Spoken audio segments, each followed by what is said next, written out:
My dear brothers and sisters in the Lord, in our life here on earth,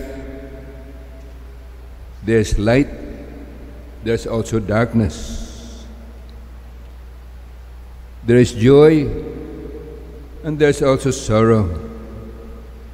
And sorrow was very much part of a Blessed Mother who at one time, holding her son Jesus in her arms for the first time, was filled with so much happiness of a mother. Yet not much later on, Mary experienced the sorrow when in the presentation at the temple, the prophet Simeon met her and said, "Behold, this child is destined for the fall and rise of many in Israel, and to be a sign that will be contradicted. And you yourself, a sword will pierce, that the thoughts of many hearts may be revealed." Secondly, when King Herod, who had murderous intentions of doing away with the child Jesus in order to flee from his evil plans, the Holy Family had to flee to Egypt and there live for some time as foreigners in exile in a strange land. When they came back to Israel, when the child Jesus was 12 years old, to be presented as full-grown Israelite, he got lost. And when his mother and Saint Joseph went back to look for him, his mother asked him, "Child, why have you done this to us? Your father and I have been looking for you." And Jesus, to the surprise and even sadness in the heart and the lips of Mary, addressed her saying, "Why were you looking for me? Don't you know that I must be about my Father's business?" Later on, the innocent Jesus, condemned like a criminal and treated like one, was led by soldiers to meet his death in Calvary. And in his way to his death, his mother, a Blessed Mother, met him, and so much sorrow filled the heart of this wonderful woman. When Jesus was being nailed to the cross, its blow of the hammer, and the piercing of the nails also wounded the heart and the soul of a Blessed Mother. When our Blessed Mother saw her beloved Son Jesus dying on the cross, she herself almost died out of fear and sorrow. When finally they took him down, lifeless, from the cross, Mary held Jesus, the child whom she fondled when he was a baby,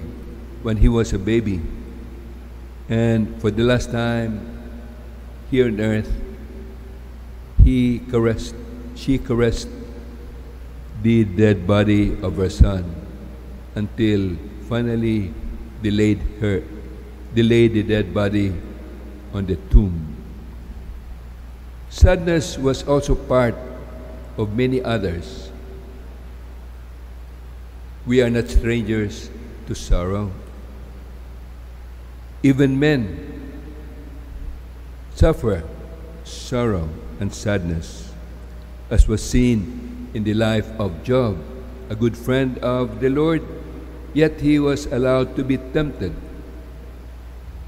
And when he lost his children, swept away by a strong wind, when he was scourged with sickness and his friends nearly abandoned him. Even his wife was taunting him, telling him to curse the God whom he considered a friend but had apparently abandoned him.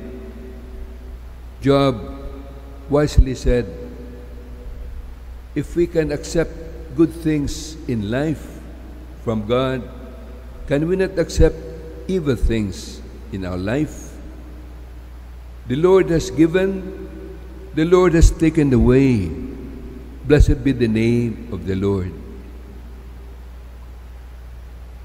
Today, the world is experiencing so much sorrow.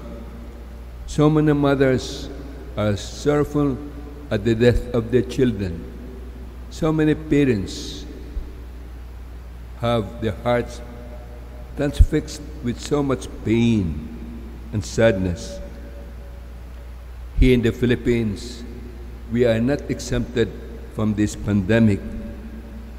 And near home, the families of my dear cousins, Consuelo Suling Lagura Tionco and Emilia Lagura Bantugan, also experienced the sadness of losing a person, a lady whom they loved very much.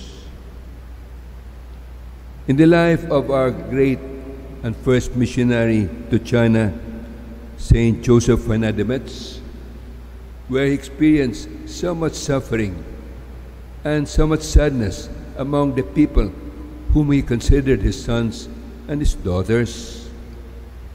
He told them very wisely and in a very fatherly manner, the shore of sadness is the place God has designated for those whom He loves. The shore of sadness is the place God has designated for the persons He loves. So to the question, why is there sorrow? Why is there evil? Why is there suffering and even death? We see in our Blessed Mother who realized towards the end of her life what it meant to answer to God's message that she would be the mother of the Son of God, when she answered in a youthful voice saying, "Behold, the handmaid of the Lord, be it done to me according to your word." My dear brothers and sisters, we have experienced sorrow in our life, and it's fitting that we celebrate the feast of Our Lady of Sorrows a day after the feast of the triumph or the exaltation of the cross. We know that when Jesus passed through a life of suffering, crucifixion, and death, there awaited him the crown of victory. And his mother, our Blessed Mother, shared in this. So we accept whatever trials we receive in this life, trials that are permitted to come to us by God.